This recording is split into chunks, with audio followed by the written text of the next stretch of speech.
Eh bien, chers amis, bonjour. Nous nous retrouvons à la Chambre de commerce et de culture de Belgique et de Luxembourg au Pérou. Et aujourd'hui, nous sommes en liaison directe avec la Belgique à Arlon, avec notre ami Christian Lautla Mariavel. Bonjour Christian. Bonjour Guy, comment vas-tu? Fort bien, fort bien. De retour de votre voyage en Irlande. Oui, oui, tout sec. On a réussi à sécher. Alors évidemment, pour ceux qui ne vous connaissent pas encore, même s'ils ne doivent pas être nombreux, mais présentez-vous. Vous êtes de quelle nationalité? Où vivez-vous? Et quelle est votre passion?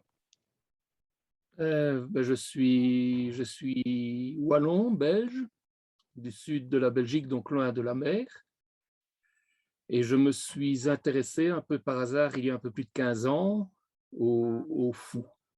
J'ai d'abord commencé avec le fou qu'on a dans l'Atlantique Nord, le fou de bassin. Et puis, je les ai tous suivis finalement par passion. Petit à petit, je me suis laissé envahir et voilà. Oui, Et je suis retraité aussi, donc j'ai un peu le temps de le faire.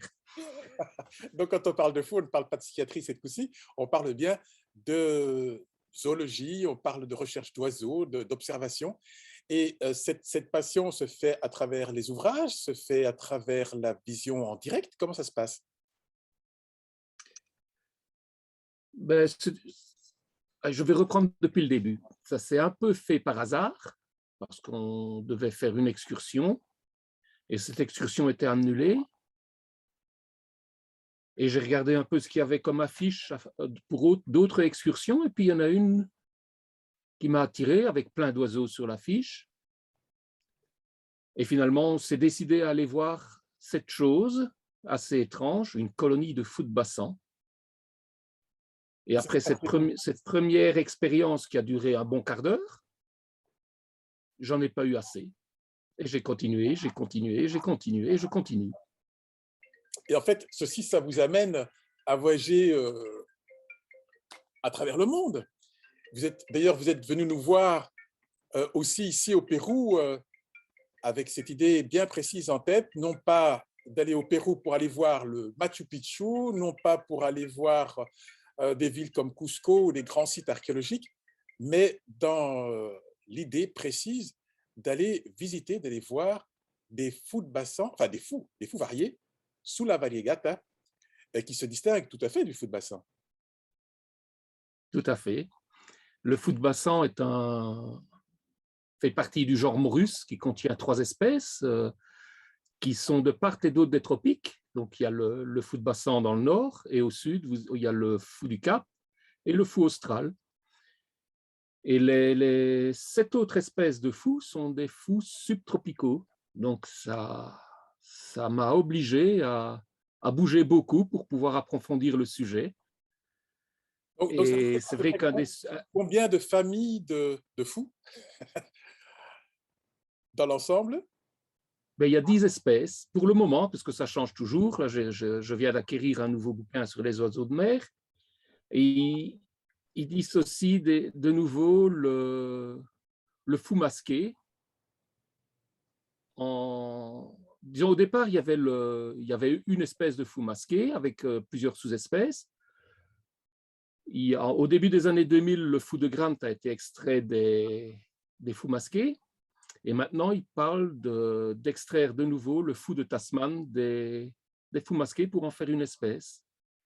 Donc, jusqu'il y a peu, je disais que j'avais vu toutes les espèces. Ben, il va falloir que je refasse un nouveau voyage.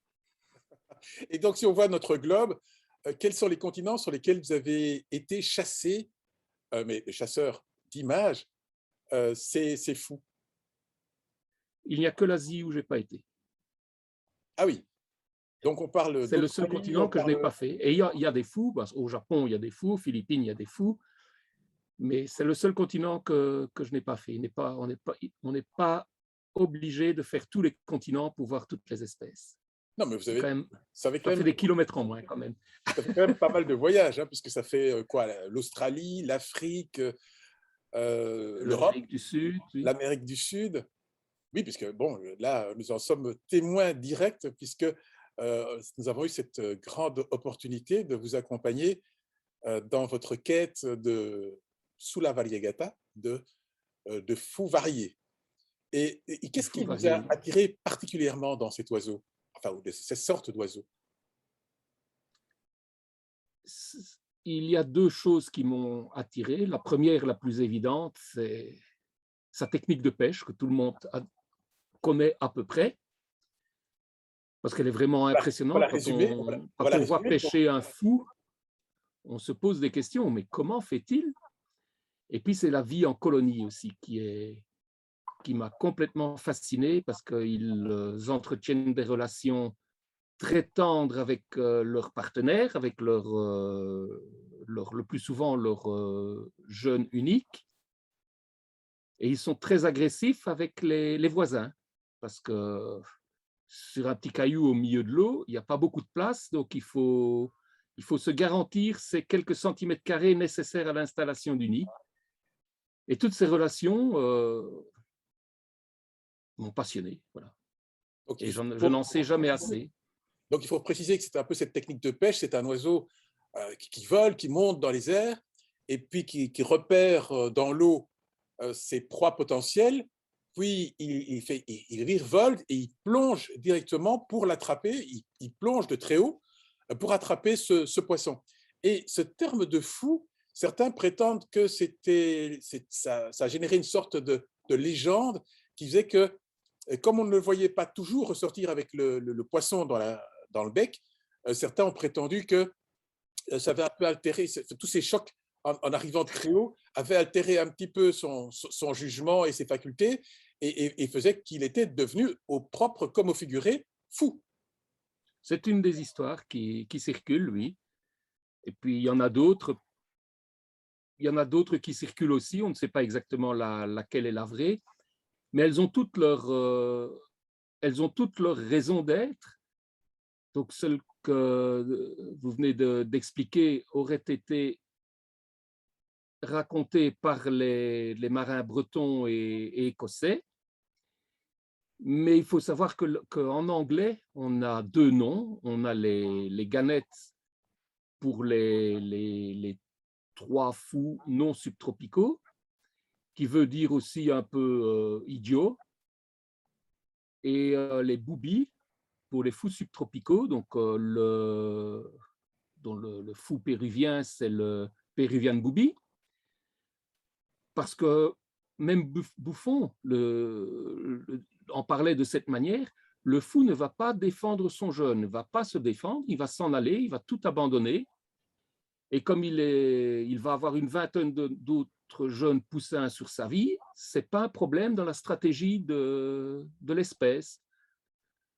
Donc, il ne se défend pas, on l'a appelé l'idiot finalement. Et dans toutes les langues, il a cette caractéristique.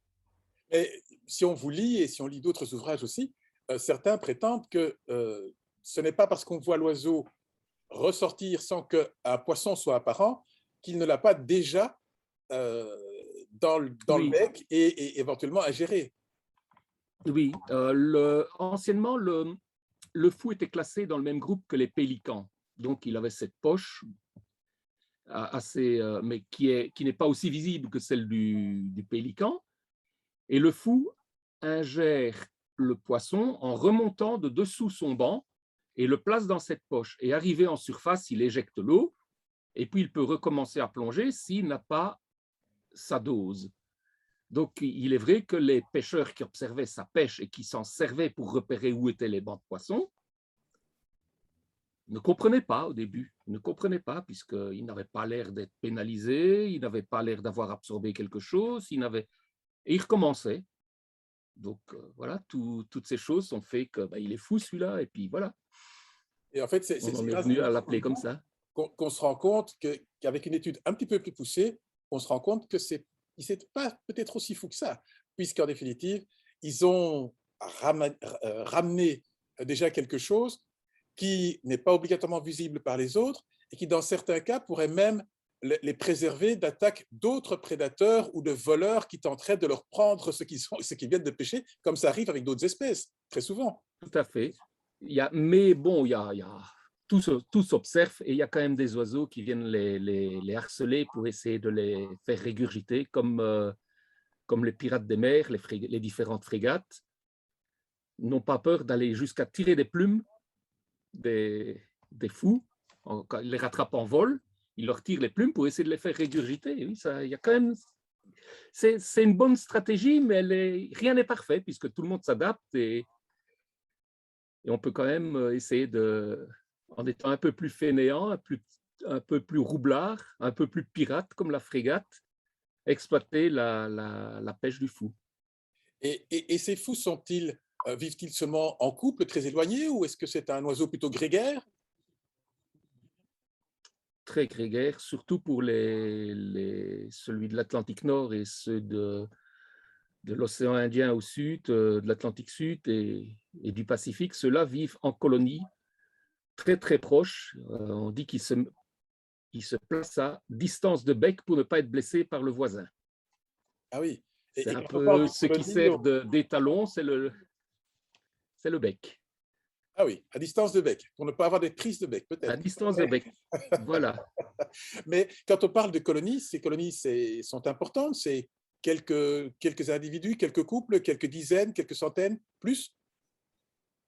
On rencontre de tout. Il y a, par exemple, la colonie de Fou du Cap, de Bursal Island, dans la baie d'Algoa en Afrique du Sud.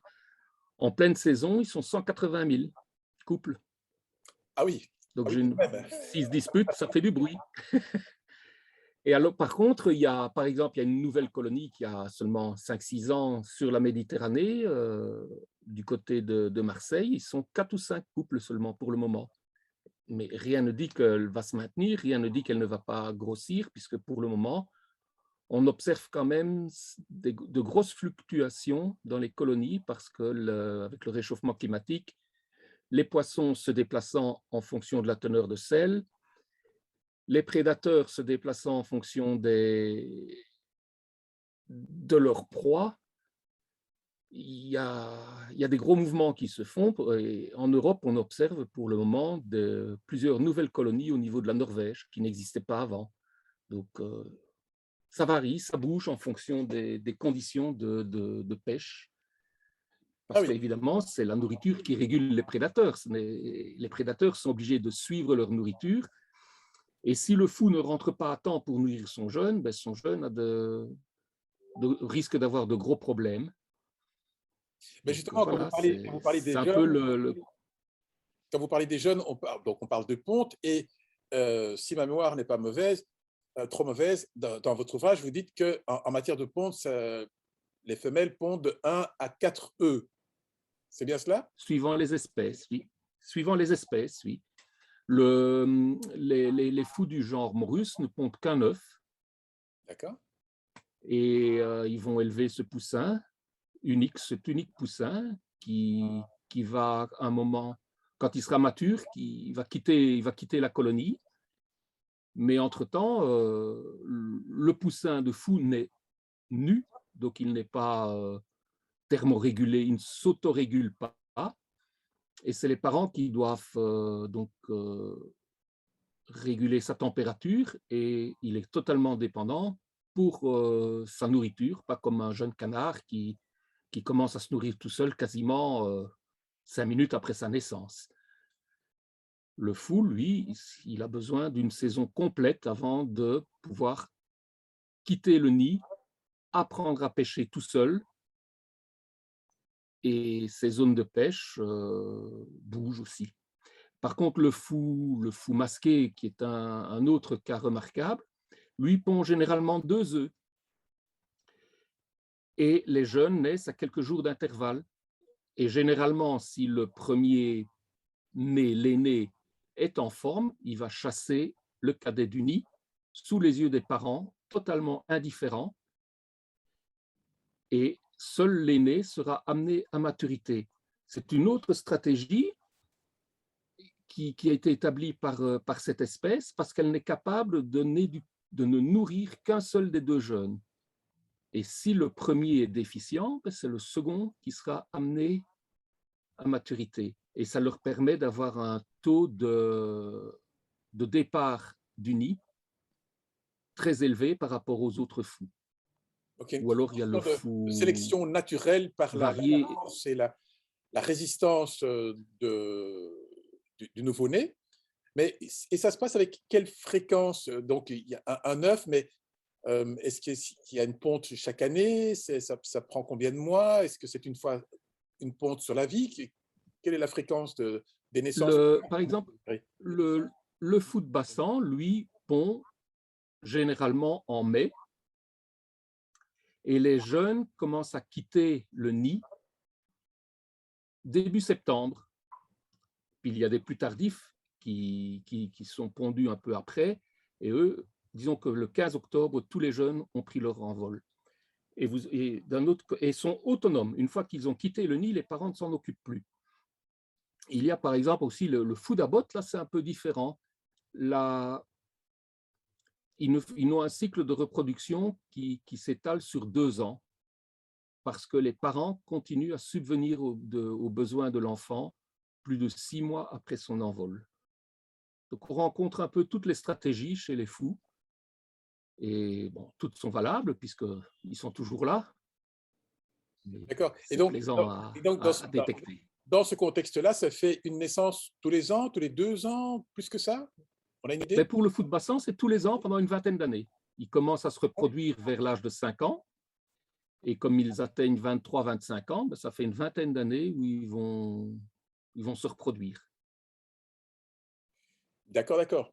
Et puis, vous êtes venu au Pérou, et là, nous avons partagé un moment ensemble, assez extraordinaire d'ailleurs, à la recherche de ces oiseaux, en allant dans la baie de Paracas, en avançant vers les îles de l'océan Pacifique, des îles Ballestas et celles qui vont se retrouver juste derrière, et puis un peu du côté du Callao également, avec les îles Cabinzas et Palomino. Mais qu'est-ce qui fait que, quelque part, il faille aller si loin, et quelles sont les différences que vous remarquez d'un endroit à un autre si on retrouve éventuellement la même espèce? Euh, on ne retrouvera jamais que certaines espèces, par exemple le fou de bassan, ne vit que dans des îlots rocheux de l'Atlantique Nord. On ne le trouve nulle part ailleurs. Le fou du Cap vit sur des îlots plats à hauteur de l'Afrique du Sud, aussi bien océan Indien qu'océan Atlantique, et au sud de la Namibie. On n'en trouve nulle part ailleurs, mais leur habitat est identique. Ils se répartissent sur 6 îles ou îlots, et donc chaque espèce a son type de territoire et sa technique de pêche. Parce que si, par exemple, aux Galapagos, on peut trouver le fou de Grant, le fou à pied bleu et le fou à pied rouge, mais ils ne vont pas pêcher dans les mêmes endroits. Certains restent près des côtes, d'autres vont beaucoup plus loin. Le fou à pied bleu et le fou de Grant nichent à peu près dans les mêmes endroits, et le fou à pied rouge, lui, niche dans les arbres, ou les buissons plutôt. Donc ils ont chacun ils doivent avoir absolument une écologie différente, parce qu'autrement ils entreraient en concurrence et une espèce éliminerait l'autre. La plus compétitive éliminerait l'autre. Donc chaque espèce a vraiment certaines caractéristiques qui lui sont propres, qu'elle ne peut pas partager. Autrement, il y aurait concurrence. Et donc, Je ne sais pas si je suis clair, mais Pardon, oui. je ne sais pas si je suis suffisamment clair, mais Par exemple, ce fou varié, donc, nous avons été voir ensemble, est-ce qu'on le retrouve uniquement au Pérou, en Amérique du Sud, Amérique latine, ou y a-t-il d'autres endroits où on peut le trouver aussi? le fou varié, on ne le trouve que dans le nord du Chili et au Pérou. Ah oui. Bah, c'est vrai que vous êtes un puits de science en matière de ces oiseaux-là. Vous êtes vraiment un grand spécialiste. Et d'ailleurs, vous avez commis l'ouvrage magnifique que j'ai dans les mains ici, et dont vous nous avez d'ailleurs dédicacé un ouvrage, pour lequel d'ailleurs, grand merci pour cette dédicace que je retrouve ici. Et c'est vrai que il y a matière, hein, quand on voit l'épaisseur de ce que vous avez et la quantité d'informations que vous donnez, en plus des remarquables photographies qu'on peut y trouver. Mais ça vous a demandé combien de temps de pouvoir rassembler autant d'informations? Un peu plus de 15 ans, un peu plus de 15 ans. Et chaque fois que je vais quelque part, ben, je cherche à avoir des boutiques souvenirs sur les fous, elles sont très rares, mais il y a souvent un fascicule de quelqu'un qui a écrit quelques pages dessus. Je récupère tout ça quand j'ai l'occasion de rencontrer des scientifiques, ben, je leur demande s'ils peuvent pas me fournir des PDF. Ça fait partie du jeu, ça m'a toujours passionné. D'ailleurs, à l'arrière-plan, on peut voir qu'il n'y a pas que des bandes dessinées, il y a un rayon d'oiseaux de mer qui est assez important.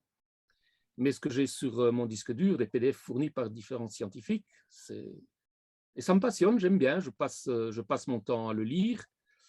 Tant que c'est en anglais ou en français, ça va très bien. Quand c'est en espagnol, ça ne marche pas aussi bien. C'est pour ça que j'ai fait appel à vous, parce que je ne trouvais pas facilement un terrain d'entente dans la langue avec eux.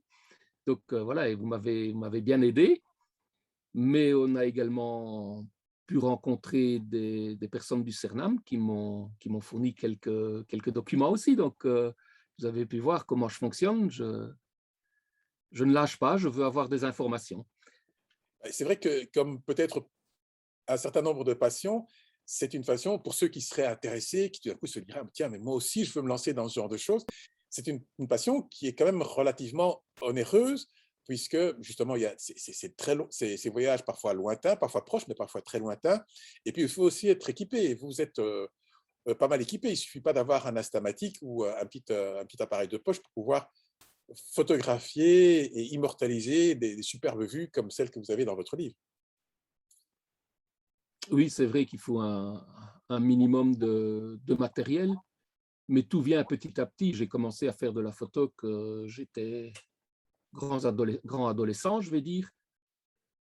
Et bon, le matériel que j'avais à l'époque ne fonctionne certainement plus aujourd'hui, mais tout est venu petit à petit. On remplaçait un appareil par un autre un peu plus performant, remplaçait un appareil par un autre un peu plus performant. Donc, c'est vrai que ça représente une certaine somme d'argent, mais tout est venu petit à petit. Ben, pour les voyages, c'est un peu différent. C'est à partir du moment où mes enfants ont commencé à prendre leur autonomie, ben, on sait que les dépenses ne sont plus les mêmes. Donc, on consacre cet argent autrement et on en profite pour voyager différemment. Et puis, j'ai la chance d'avoir une femme qui n'est pas intéressée par les longs voyages, qui me permet de les faire. Donc, ça divise les prix par deux aussi. Mais par exemple, s'il fallait donner un conseil à quelqu'un qui veut commencer, il peut commencer avec quel genre d'appareil? Qu'est-ce qu'il faudrait avoir comme focale, comme type d'objectif, par exemple? À partir du moment où on a un objectif qui va jusqu'à 300 millimètres, il y a moyen de bien jouer déjà. Ah, d'accord. Et Et puis je pense que quand on c'est veut être aussi pointu que vous, là, on arrive à quel genre d'appareil?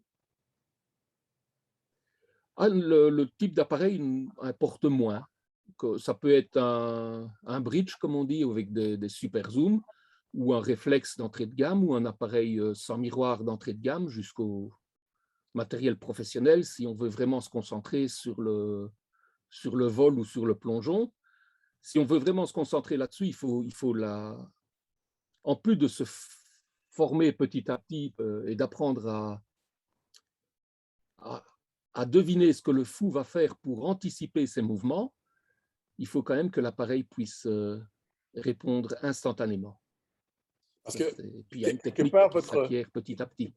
votre passion vous a fait devenir spécialiste des oiseaux, enfin des fous en question, mais aussi vous a fait devenir un véritable photographe professionnel.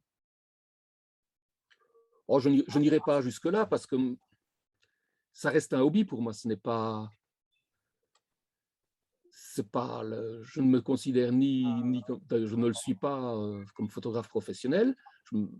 et je ne me considère pas non plus comme scientifique, puisque je ne le suis pas non plus. Je suis au départ un gars qui a passé sa vie dans l'informatique. Bon, il est vrai qu'avant de faire de l'informatique, j'avais étudié un peu la biologie, mais sans plus. Donc, non, c'est un hobby et c'est l'envie d'en savoir plus simplement qui ont fait que des amis m'ont dit, mais tu dois partager, tu ne dois pas garder ça pour toi tout seul. Et puis finalement, ils sont arrivés à me convaincre et ça a donné Fou de Fou, dont les retours me comblent. Ah oui, c'est vrai que c'est un ouvrage absolument magnifique.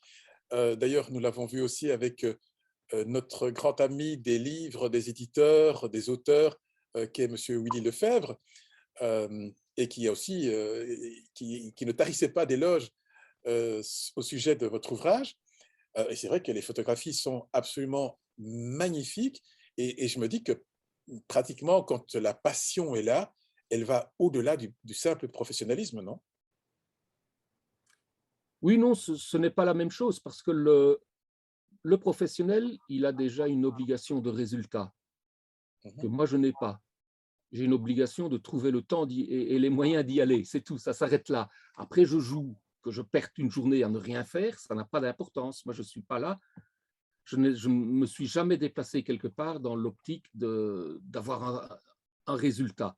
Je vais d'abord les voir, d'abord me remplir les yeux et les oreilles, et puis on fait des photos, et s'il y en a 10 de bonnes, ben, c'est le grand bonheur, et s'il n'y en a qu'une de bonne, ben, on dit tant pis, on y retournera.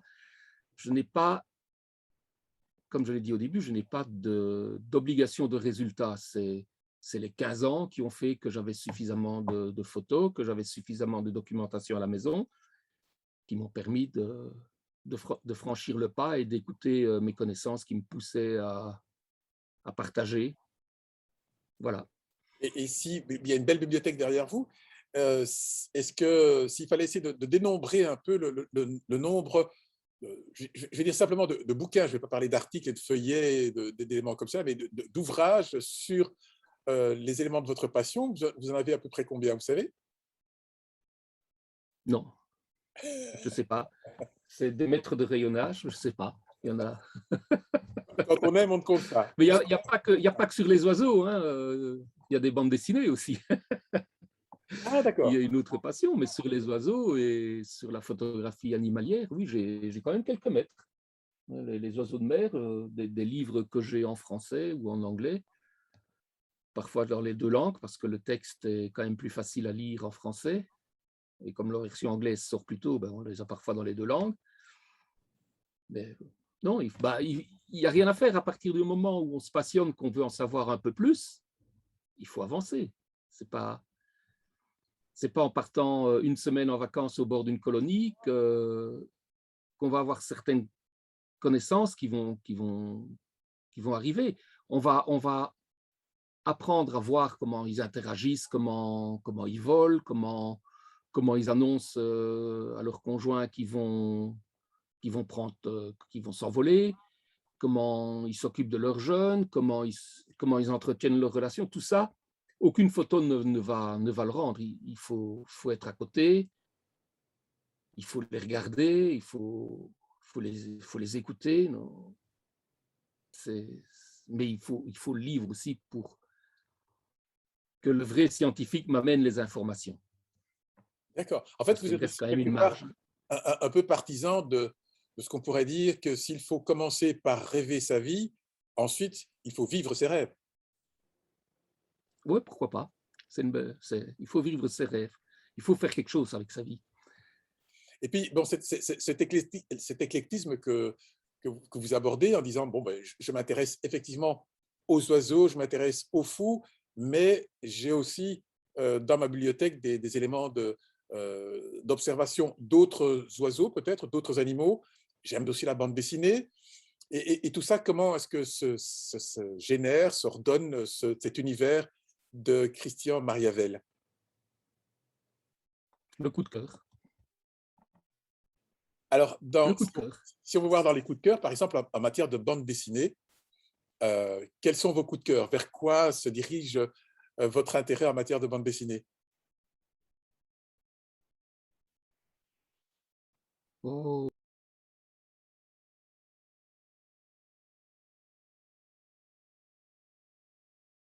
ok.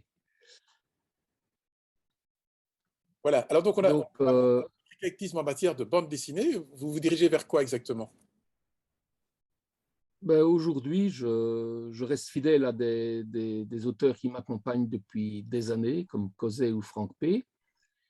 Et d'un autre côté, j'aime bien aussi la nouvelle tendance sur lequel je mettrais Davodo ou Fabien Toulmé, qui nous racontent des choses de la vie d'une manière un peu différente, beaucoup plus adulte aussi. Et ça, c'est toute la bande dessinée qui a évolué. Mais j'aime encore bien la bonne bande dessinée d'aventure classique aussi. Ça reste quand même intéressant, mais je suis plus sélectif. Ah oui. Ben, c'est vrai que pour le moment, nous, ici au Pérou, nous sommes dans un pays qui n'a pas grande culture encore en matière de bande dessinée. Et c'est vrai que c'est encore vu un peu ici comme un élément pour les enfants. C'est un peu comme Dorito, le petit Condor. C'est éventuellement même, ce qu'ils ignorent très souvent qu'elle est belge, mais ce sont les Schtroumpfs avec qu'ils appellent ici les Pitoufos. Mais ils ne se rendent pas compte que la bande dessinée est aussi riche que le cinéma. Il n'existe pas de genre de film qui n'existe pas parallèlement dans la bande dessinée, puisque la bande dessinée maintenant touche tous les domaines, que ce soit le côté fleur bleue, les éléments pour enfants, les éléments seulement pour adultes, les éléments historiques, enfin, etc. Et quand on se dirige vers cet élément-là, est-ce que ça vous a tenté à un moment donné d'essayer de retrouver des éléments, ou est-ce que vous les retrouvez peut-être déjà de votre autre passion pour l'observation d'oiseaux? Est-ce que vous les retrouvez aussi dans la bande dessinée? Et si oui, avez-vous quelques titres? Ah ben, oui, ben, non, je ne sais pas. Je ne vois pas quelque chose qui me vient. J'en ai eu un quand même où j'ai un fou de Bassan qui a été représenté, mais volant de nuit, ce qui m'a un petit peu dérangé. Mais autrement, non, il n'y a pas. je ne- le fou n'est pas quelque chose qui fait partie du marketing. Donc,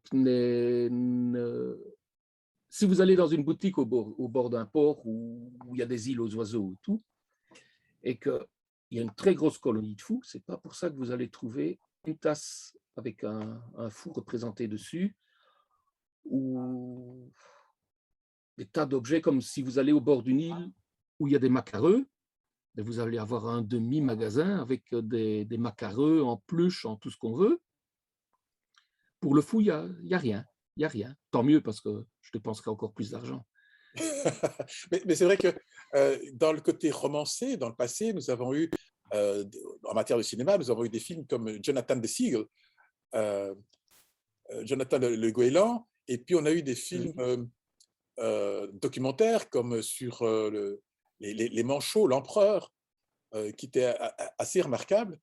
Et ça ne vous a jamais titillé d'essayer de rencontrer des réalisateurs pour leur parler de cette fabuleuse aventure qui pourrait être racontée avec les fous?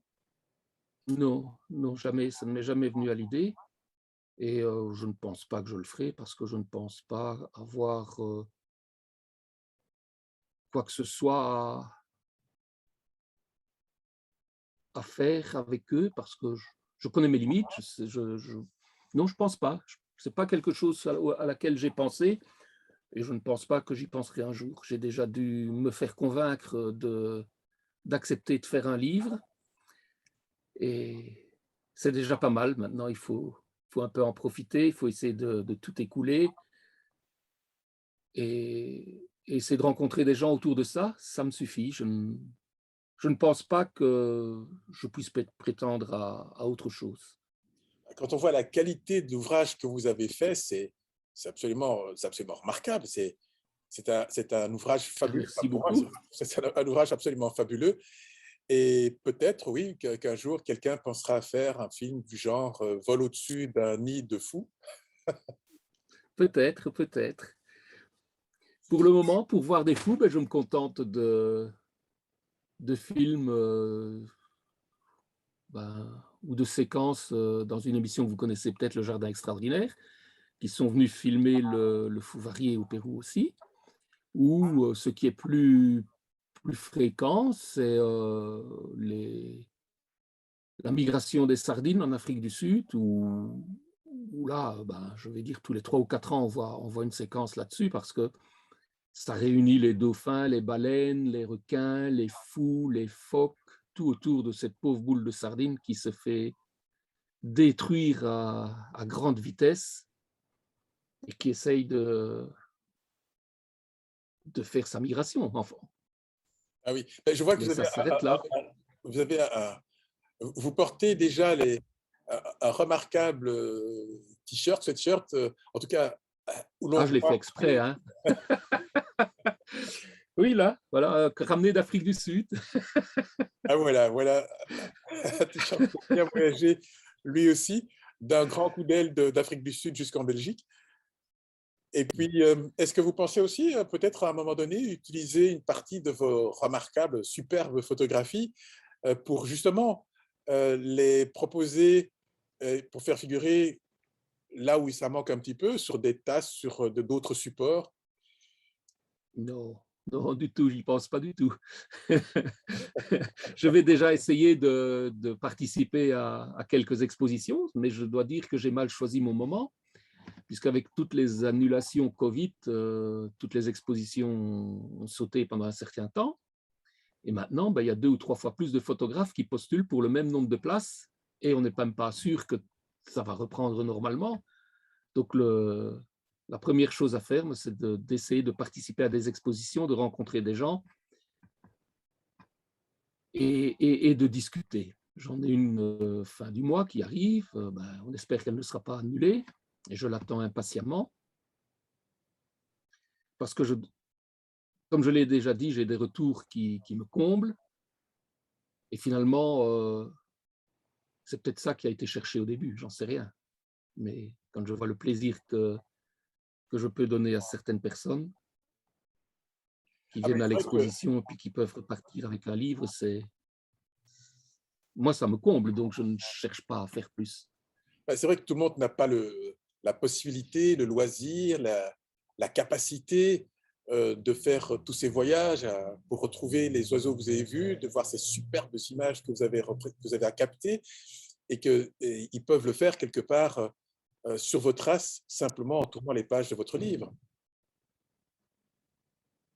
J'espère, j'espère leur amener de la joie et comme je vous l'ai dit, j'ai des très bons retours, très bons retours.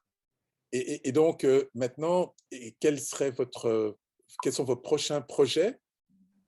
Tourne-t-il toujours autour du fou? Et si oui, Toujours, oui. où? Ben, disons que comme mes vacances 2020 qui étaient prévues en Angleterre sur des falaises à oiseaux a été reportée en 2021. En 2021, elles ont été reportées en 2022. Cet été, j'ai pu aller en Irlande voir une colonie, puisque l'Irlande comme je suis vacciné et que l'Irlande fait partie de l'Europe, je pouvais y aller. Et j'espère que l'année prochaine, je pourrai aller en Angleterre. Et c'est à défaut, ben, j'irai peut-être voir des fous de bassin en Allemagne. Mais je ne sais pas si je pourrais aller voir de nouveau des fous subtropicaux très bientôt. J'espère, parce que j'ai envie de voir un autre fou masqué pour le jour où ce sera officiel qu'il y aura 11 espèces. Ben, j'ai les 11 espèces qui sont vues, parce que ça, j'y tiens. C'était mon challenge au départ, c'était les voir tous. Donc, il faut que ça reste le challenge jusqu'au bout. Et puis, j'aimerais bien voir aussi du côté du Mexique, de Basse-Californie, il y a une deuxième sous-espèce de fou à pied bleu, un peu plus petite que celle qu'il y a au Galapagos, un peu moins colorée aussi. Et puis, il y a surtout une sous-espèce de fou brun, tout à fait différente de celle que j'ai vue. Donc voilà, j'ai des projets fous. Ça reste. En tout cas, si Ça un ne jour changera vous pas. voulez, Je ne vois pas pourquoi ça changerait.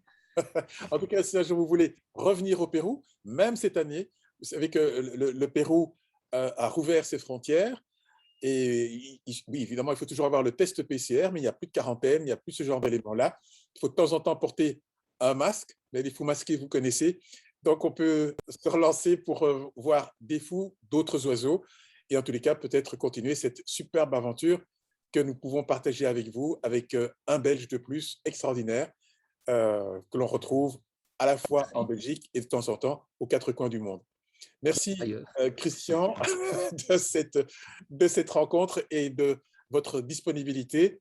Et qui sait, à bientôt. Merci, à bientôt, j'espère.